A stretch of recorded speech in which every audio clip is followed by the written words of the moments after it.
Cinta dalam ikatan kontrak. Bab 032. Di apartemen, Marsha yang melihat panggilan masuk dari Vano hanya menatap layar ponselnya tanpa berniat untuk mengangkatnya. Marsha merasa sudah jenuh untuk menjalani hubungan dengan Vano, terlebih tidak ada kepastian yang bisa ia harapkan lagi pada Vano. Untuk apa kita terus menjalani hubungan ini jika pada akhirnya kita gak bisa bersama? Gumam Marsha. Sebagai seorang wanita, Marsha sangat membutuhkan kepastian dari Vano. Dan saat ini, kepastian tersebut sepertinya sama sekali tidak bisa ia dapatkan dari Vano. Untuk menghilangkan rasa bosan setelah seharian berada di apartemen, akhirnya sore itu Marsha memutuskan untuk berbelanja di supermarket untuk mencuci mata sekaligus membeli beberapa kebutuhan di apartemen yang sudah habis. Tanpa diduga oleh Marsha, ternyata di supermarket yang sama dengan dirinya berada saat ini, Mama Soraya juga berada di sana bersama dengan seorang wanita yang Marsha ketahui adalah adik Vano. Tante Soraya, Jenna, sapa Marsha ramah pada keduanya. Mama Soraya dan Jenna yang tak kalah terkejut melihat keberadaan Marsha di tempat mereka berada pun tersenyum seraya mengangguk. Walau tidak menyukai hubungan terlarang Marsha dengan Vano, tapi Mama Soraya masih berusaha untuk bersikap baik pada Marsha. Jika Mama Soraya masih bisa merespon Marsha dengan baik, Jenna justru sebaliknya. Gadis itu menunjukkan wajah tak ramahnya pada Marsha yang ia pikir adalah seorang pelakor tidak tahu diri. Ya, menurut Jenna, tidak pantas untuk dirinya bersikap baik pada Marsha yang sudah menjadi duri dalam kehidupan rumah tangga kakaknya dan iparnya. Mendapatkan kesempatan bertemu dengan Marsha tanpa ia harus membuat janji lebih dulu, Mama Soraya pun mengajak Marsha untuk berbicara. Baiklah, kita bisa berbicara setelah saya membayar barang belanjaan saya di kasir, kata Marsha. Mama Soraya mengangguk. Di luar dugaan, ternyata Marsha begitu mudah mengiyakan ajakannya. Tadinya Mama Soraya pikir jika wanita itu akan mencari cara untuk mengelak dari dirinya. Mama ini kenapa ajak Kak Marsha bicara segala sih? Tanya Jenna. Dia tak suka jika sang mama terlalu banyak berbicara dengan Marsha. Karena mama merasa perlu melakukannya, Jenna. Mama butuh waktu berbicara empat mata dengan Marsha untuk kebaikan hubungan kakak kamu dan istrinya juga. Jenna mengiyakan saja perkataan ibunya. Daripada berdebat dan membuang tenaga, akan lebih baik menurut Jenna jika ia lebih banyak diam saja. Tapi aku gak mau ia ikut ngomong sama Kak Marsha. Jenna mengingatkan lebih dulu. Niatnya pulang ke tanah air adalah untuk melihat Vano yang sedang sakit dan bersenang-senang dengan orang tuanya. Bukannya mencari masalah karena melihat Marsha. Mama Soraya mengiyakannya. Saat ia dan Marsha sudah berada di sebuah kafe yang berada tidak jauh dari supermarket berada, Mama Soraya meminta Jenna duduk terpisah dari dirinya dan Marsha. Kini, Mama Soraya dan Marsha sudah duduk berhadapan dan mulai berbicara dari hati ke hati. Apa saat ini Tante ingin ingatin aku buat jauhin anak Tante? Tanya Marsha langsung pada intinya. Ternyata kamu cukup pintar untuk membaca pikiran Tante. Balas Mama Soraya. Saya gak membaca pemikiran Tante. Tanpa membaca atau menebak sekalipun, saya udah tahu tujuan Tante. Apalagi tujuan Tante ajak saya berbicara jika bukan karena hal itu. Baguslah kalau begitu. Dengan begitu Tante gak perlu repot buat mengatakannya pada kamu lagi. Marsha tersenyum miring mendengarnya. Kenapa sampai saat ini Tante sangat sulit sekali untuk merestui hubungan saya dan Vano? Padahal sejak awal kami sudah menjalin hubungan sebelum Kayla hadir di hidup Vano. Di sini, bukan hanya Kayla yang terluka, Tante. Tapi saya juga, kata Marsha. Saya tahu. Tapi luka yang kamu rasakan saat ini akibat keegoisan kamu sendiri bukan? Dan satu lagi, sampai kapanpun itu saya gak bisa kasih restu sama kamu dan Vano karena Vano gak akan bisa berpisah dengan Kayla sampai kapanpun itu. Kata Mama Soraya. Tapi kenapa bisa seperti itu, Tante? Tanya Marsha. Karena saat ini Kayla sudah melahirkan anak dari pernikahannya dan Vano. Sebagai seorang wanita yang nantinya akan menjadi seorang ibu, Apa kamu tega melihat anak mereka tumbuh besar tanpa kasih sayang seorang ayah? Anak. Kayla melahirkan anak Vano. Ulang Marsha. Dia hanya fokus pada perkataan Mama Soraya tentang anak yang lahir dari hubungan pernikahan Kayla dan Vano. Ya, saat ini Kayla dan Vano sudah memiliki seorang anak. Balas Mama Soraya. Marsha menggelengkan kepala, merasa tidak percaya dengan apa yang Mama Soraya katakan. Itu semua gak mungkin, Tante. Tante pasti mengatakan hal ini agar aku menjauh dari Vano saja bukan? Tuduh Marsha.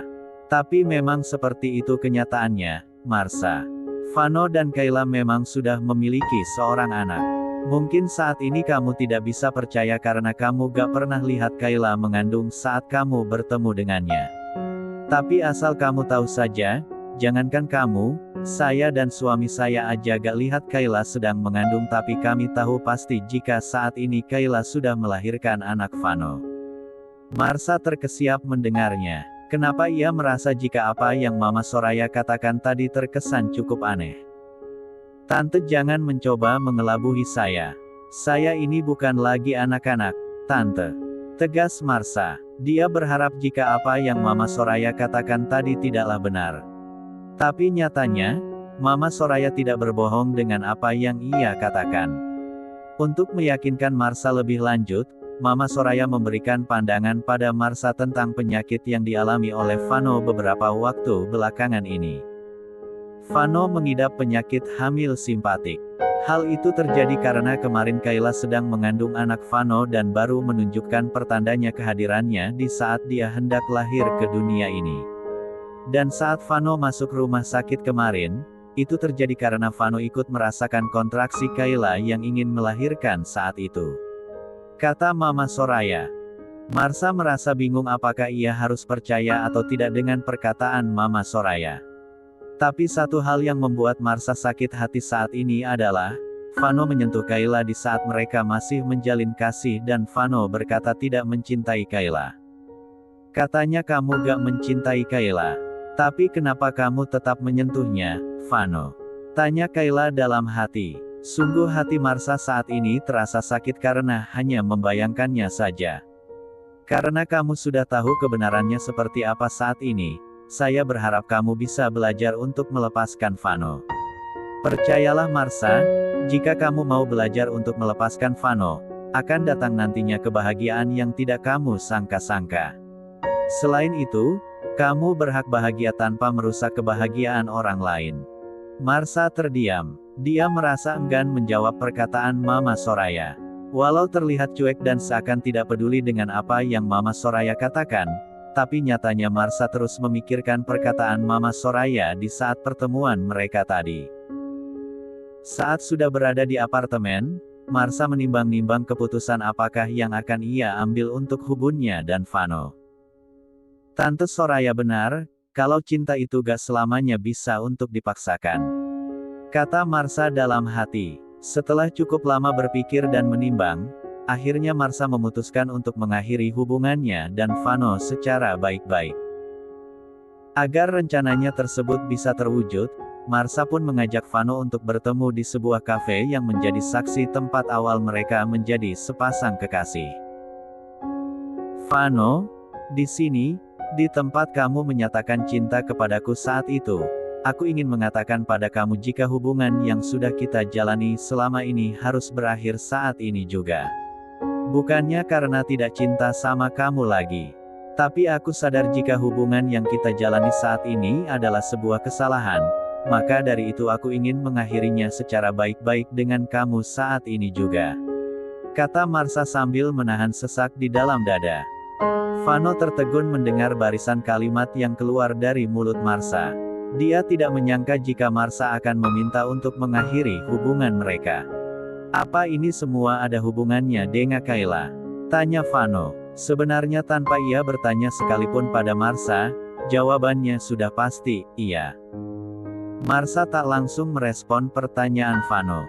Dia menghela napas sejenak untuk mengurai rasa sesak di dalam dada. Aku udah gak mau lagi menjadi duri di dalam daging di antara hubungan kamu dan Kayla yang belum berakhir. Aku pikir kamu berhak untuk bahagia bersama wanita yang sudah kamu nikahi. Aku juga gak mau merusak rumah tangga kalian karena hubungan kita. Vano sama sekali tidak menolak permintaan Marsha. Dia justru berpikir jika hubungannya dan Marsha memang sudah seharusnya berakhir. Maafin aku karena sudah buat kamu seperti duri dalam daging di dalam hubungan kami. Seharusnya aku gak ngelakuin itu pada kamu, kata Vano. Kamu gak salah, Vano. Aku yang salah karena sudah menggantung kamu terlalu lama. Terlepas dari itu, aku juga gak tahu diri terus aja bertahan sama kamu padahal aku sudah mengetahui jika kamu sudah menikah dengan Kayla. Vano tertegun. Untuk pertama kalinya di dalam hidup Marsha, wanita itu mau mengakui kesalahannya dan bersikap bijak pada Vano. Semoga setelah ini kamu bisa mendapatkan pria yang jauh lebih baik daripada aku, Marsha, kata Vano. Marsha tersenyum tipis. Kemudian wanita itu berkata, aku bahkan tak ingin memikirkan seorang pria lagi saat ini. Aku ingin fokus mengejar karirku lagi dan menjalani hidupku dengan tenang di Singapura. Melihat betapa tenangnya Marsha saat menjawab perkataannya, membuat Vano jadi merasa bersalah pada Marsha. Semoga apa yang kamu harapkan terwujud dan kamu bisa selalu bahagia setelah pergi dari sini, Marsha, kata Vano tulus. Marsha tersenyum seraya mengangguk. Tidak ingin terlalu lama berada di tempat yang penuh kenangan bersama Vano dan membuat dadanya semakin sesak, Marsha pun memutuskan untuk mengakhiri percakapan mereka. Jika kamu ingin, kamu boleh memelukku sebagai bentuk salam perpisahan kita, kata Vano. Marsha yang sejak tadi tak kuat menahan diri untuk tidak memeluk Vano akhirnya goyah juga. Dia langsung saja memeluk pria itu dan segera melepaskannya agar dirinya tak dibuat larut dalam kesedihan. Kurasa sudah cukup. Kalau begitu aku pergi dulu. Pamit Marsha. Vano mengiyakannya. Dia menatap kepergian Marsha hingga bayangan wanita itu lenyap dalam pandangannya. Sambil berjalan meninggalkan Vano, Marsha menguatkan diri agar tidak menangis. Namun sial, air matanya mengalir begitu saja hingga membasahi kedua pipinya. Aku pikir jika saat ini kamu juga sudah tidak mencintaiku lagi, Vano. Buktinya saja, bahkan di saat aku meminta berpisah dengan kamu, kamu gak menolak keinginanku. Kamu seakan sudah mempersiapkan diri kamu dengan baik untuk perpisahan kita, kata Marsha dalam hati. Kini Marsha semakin sadar, jika hubungannya dan Vano memang sudah tidak bisa dipertahankan lagi. Selain karena ia tidak mau merebut kebahagiaan wanita lain dan membuat seorang anak kehilangan kasih sayang ayah kandungnya, Marsha juga tidak ingin menjalani hubungan dengan pria yang sudah tidak mencintaiku lagi. Selamat tinggal Vano, semoga kamu bisa bertemu kembali dengan anak dan istri kamu. Semoga pertemuan kalian nantinya menjadi awal kebahagiaan di rumah tangga kalian yang sempat rusak karena kehadiranku. Doa Marsha tulus dalam hati. Putusnya hubungan Vano dan Marsha, akhirnya sampai kepada Mama Soraya saat Vano berkunjung ke rumahnya sore itu. Walau merasa senang dengan kabar tersebut, namun tak membuat Mama Soraya menunjukkan rasa di hatinya di depan Vano. Memang sejak awal harusnya kamu memutuskan hubungan kamu itu sama Marsha, kata Mama Soraya. Vano menganggukkan kepala. Aku memang bersalah. Aku gak pantas disebut sebagai pria sejati seperti Papa, balas Vano. Dia mengakui kesalahannya daripada memperpanjang perdebatan dengan sang mama. Tentu saja, Papa sangat setia sama Mama. Gak pernah main dua sama wanita lain kayak kakak, sahut Jenna ketus. Nampaknya gadis itu masih saja menaruh rasa kesal pada Vano. Pasalnya, karena perselingkuhan Vano dan Marsha, membuat Jenna kehilangan kakak iparnya. Vano menatap datar wajah adiknya itu.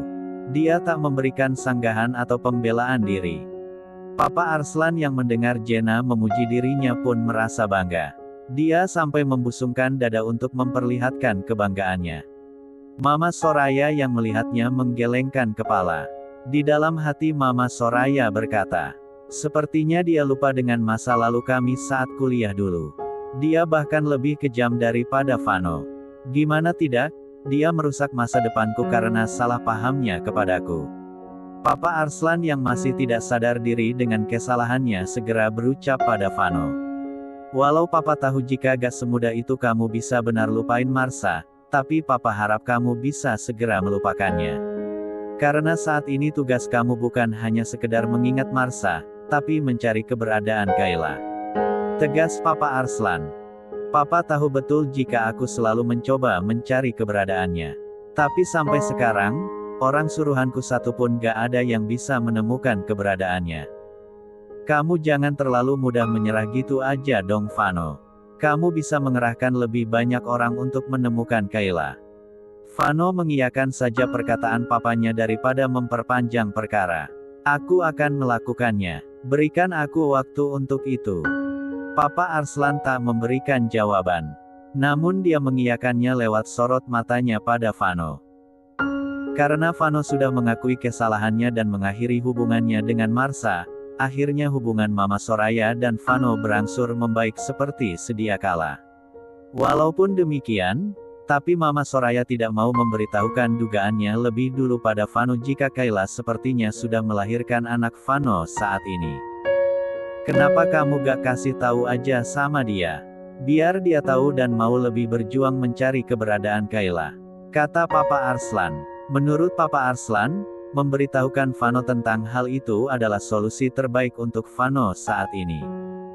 Mama Soraya menggeleng. Dia tidak ingin bersikap gegabah.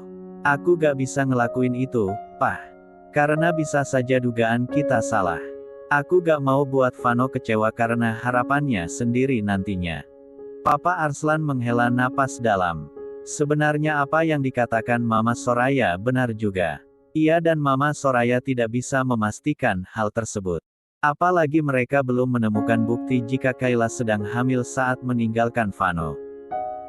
Mama dan Papa bilang apa? Saat ini Kayla sudah melahirkan anak dari hasil pernikahan kami.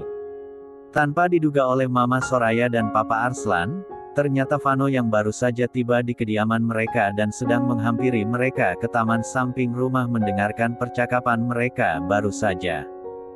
Vano, Mama Soraya dan Papa Arslan terkejut melihat putra mereka yang tiba-tiba saja sudah berada di belakang tubuh mereka. Vano kembali mengulang pertanyaannya tanpa memperdulikan keterkejutan yang terlihat di wajah Mama Soraya dan Papa Arslan saat ini. Ayo jawab pertanyaanku, Mah, Pah. Kata Vano. Ya, tapi itu hanya dugaan kami saja. Mama dan Papa gak bisa mastiin kalau Kayla beneran hamil dan sudah melahirkan anak kamu karena kami gak punya bukti yang kuat untuk itu. Vano terkejut bukan main mendengar jawaban Mama Soraya. Saking terkejutnya, Vano sampai tak bisa berkata-kata. Kayla hamil dan melahirkan anakku, bagaimana bisa? Lirih Vano dalam hati. Rasanya hal tersebut tidak mungkin bisa terjadi mengingat ia dan Kayla tidak pernah lagi melakukan hubungan suami istri sejak kedatangan Marsha ke tanah air saat itu.